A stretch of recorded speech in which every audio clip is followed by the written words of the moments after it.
সালে সরোবরের একটা আড্ডায় আমরা গেলাম, বাইরের মানুষজন বসে আছে সেই। তো ওইখানে ওই যে কাইন্ড অফ একটা ফান্ড রেজিং টাইপের হয় না, যে মোমটোম জ্বালায় কাগজপত্র রেখে এরকম করে। তো আমরা গেছি, গানের মানুষ, গান পছন্দ করি, যে অনুমতি নিছি ভাই বসা যাবে, বসতে দিছে, বসছি। তো যারা গান গাইতেছিল তারা একটু দূরে গেছে, ব্রেক নিতে গেছে, তারা হয়তো স্মোক টক করবে, ব্লা ব্লা ব্লা ব্লা। তো তারপরে গিটারটা রাখা ছিল, আমাদের একটা গিটার ছিল, একটা গিটার দিয়ে গান গাইতেছিলাম, একটা গান চোখ টোক বন্ধ করে গাইছি। তো গাওয়ার পরে আমরা তো অনেক লাউড গান করি, ওই তো শিখা ক্লাসিক্যাল সিঙ্গার তো আমি না। তো এরকম লাউড গাইতেছিলাম, দেখলাম যে মানে যখন চোখ মোটামুটি তাকাইছি 1-2 মিনিট পরে মোটামুটি একটা ভিড় হয়ে গেছে। সরোবরে আপনারা নোটিস করবেন যে সরোবরে কেউ একটু গান টান গাইলে মোটামুটি একটা জটলা হয়ে যায়। Right right.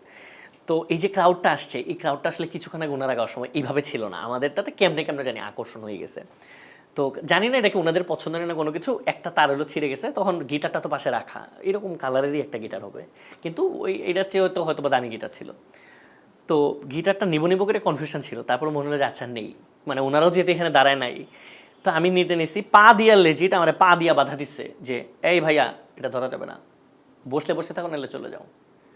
তখন আমি আমার একটা ছোটো ভাই ছিলাম, ও তো কাইন্দেই ফেলছে, ওইখানে কান্দে না, একটু দূরে যায় বসে বসে কাঁদছে। আমরা প্রায় 1-2 ঘন্টা লেখার পর মন খারাপ করছি, এটা কত হয়েছে ভাই। শোতে নিয়ে গেছে, বসে ওয়েট করতেছি 2 ঘন্টা 3 ঘন্টা ওয়েট করছি, শেষে এসে বলে ভাই ডিজে হবে, তোমার পারফরমেন্স করার দোকানে চলে যাও। সো চেষ্টা করতেছি এখন আর কি, যে বঞ্চিত যেসব মানুষ জানেন আপনি, বাংলাদেশের মিউজিক নিয়ে আমি আপনার একটু বলি, জুলাইয়ের যদিও প্রোগ্রাম, বাংলাদেশের মিউজিক ইন্ডাস্ট্রিতে এমন অনেক লেখক আছে, এত ভালো লেখে, এরা জানে না যে তার লেখার যে একটা সেল ভ্যালু আছে। তারা টাকা নিয়ে ঘুরতে থাকে, ভাই 5,000 টাকা দিব। গ্রামের মানুষ খুব ভালো লেখে, বুঝছেন, 5,000 টাকা নিয়ে ঘুরে, ভাই আমি 5,000 টাকা দিব, আমার একটা গান করে দিবেন। মানে এই দেশে না ভাই করার অনেক জায়গা আছে। তো আমি চেষ্টা করতেছি সিস্টেমটাকে যদি একটু আমার মাথা দিয়ে বা আমার নেটওয়ার্ক দিয়ে কোনোভাবে এটাকে আরেকটু রিফর্ম করা যায়, একটু রিবিল্ড করা যায় সুন্দর করে। কারণ অসংখ্য মেধা ভাই, অসংখ্য মেধা বাংলাদেশে।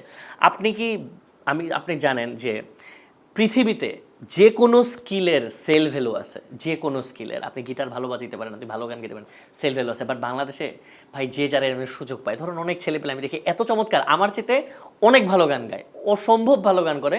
দেখি যে ধরেন রেস্টুরেন্টে বসে গান গাইতেছে, পুরা মাসে প্রত্যেক দিন 3 ঘন্টা 4 ঘন্টা করে গান গাইতেছে, 6,000-8,000 টাকা। মানে ভাই মেধার অপচয়ের কোনো সীমা পরিসীমা নাই এখানে, অথচ এরা আরও বেশি ইনকাম করতে পারে। আমি বড়োভাবে কোনো একটা প্ল্যাটফর্ম করার কথা ভাবতেছি, আমি বলে রাখলাম এই প্রোগ্রামে।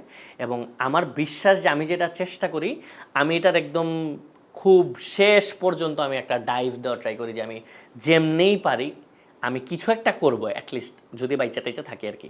কারণ শত্রু তো অনেক ভাই, কখন দেখবেন কইতে গুম হয়ে গেছি, আর কখনো অনেক খেয়ে কী করা হয়তো জানি না। যদি বাইচা থাকি চেষ্টা করবো অ্যাটলিস্ট মিউজিক, আর্টিস্ট রিলেটেড এই সেক্টরটারে, মানে ছোটো মুখে বড় কথা, বাট আল্লাহ যদি চায় দেখেন আমি একটু বড় কিছু করবো।